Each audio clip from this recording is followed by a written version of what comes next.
Okay, guys, this is Saturday, January 8th, 2022. Last week I tried to introduce this kind of concept of being able to give feedback in the Living with Intention meetup. Those of you who stumbled upon this, every once in a while somebody shows up on one of these and they don't know like what else is going on. So if you want to go to the pilgrimage.circle.so site, it's linked below in the YouTube version of this. You can kind of catch up with what I'm talking about here. But last week, we were talking about feedback and the capacity to give feedback in a way that felt ordered and safe, and we knew what we were doing, except we didn't. So it's sort of like, okay, we've got an idea in mind, but we don't feel yet quite safe enough to do that. And a couple of things appeared in the Circle.so site this week that I think are really pretty helpful, at least for me, in being able to kind of say, where are we at this point? One had to do with, one was the Gabor Mate video, and the other was a posting about being able to kind of have each other's back. It was with regard to body doubling and co-regulation. How it is that the relationships that we have with each other help us to function better, feel safer. And in general, we do better when we have safe and healthy and healing relationships with other folks. And that's part of what we're trying to do here on the pilgrimage, is how do we be in relationship with each other, that we're supporting each other on this journey that we're on. Okay, now this is difficult because, and actually very important for us to do, because we live in a world right now that's quite polarized around politics, around the pandemic, around climate change. There are a number of, that's just the beginning of a long list of ways in which we find ourselves polarized.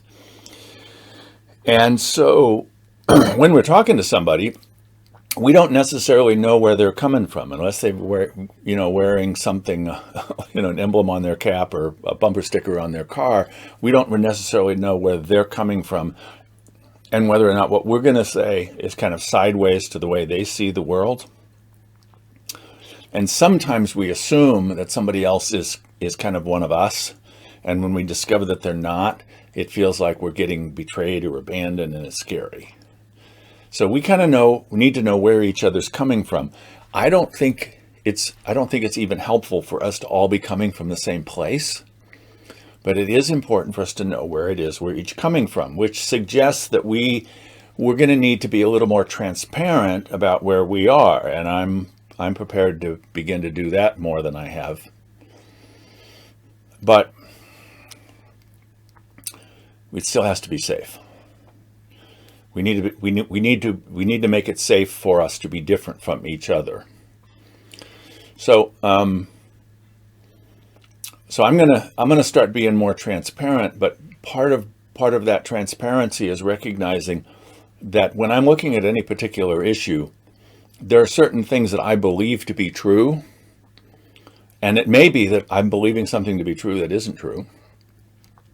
Or maybe we are each seeing things about this issue, if we are in some sense polarized from each other. We're each seeing facts that are true facts, but we're not selecting the same facts by which to make sense of reality.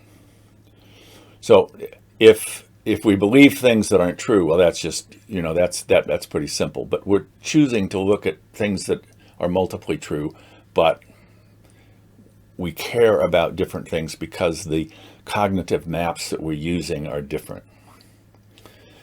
So I'm going to believe what fits what I believe. I'm going to believe that the world is the way I believe it is because it will leave my cognitive maps undisturbed. I'm going to want to keep seeing things the way I see things.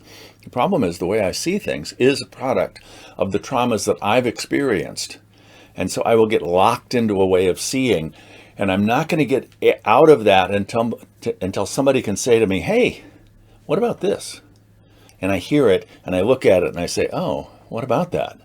And I begin to discover that my cognitive map isn't actually as accurate for me or as helpful to me as I thought it was.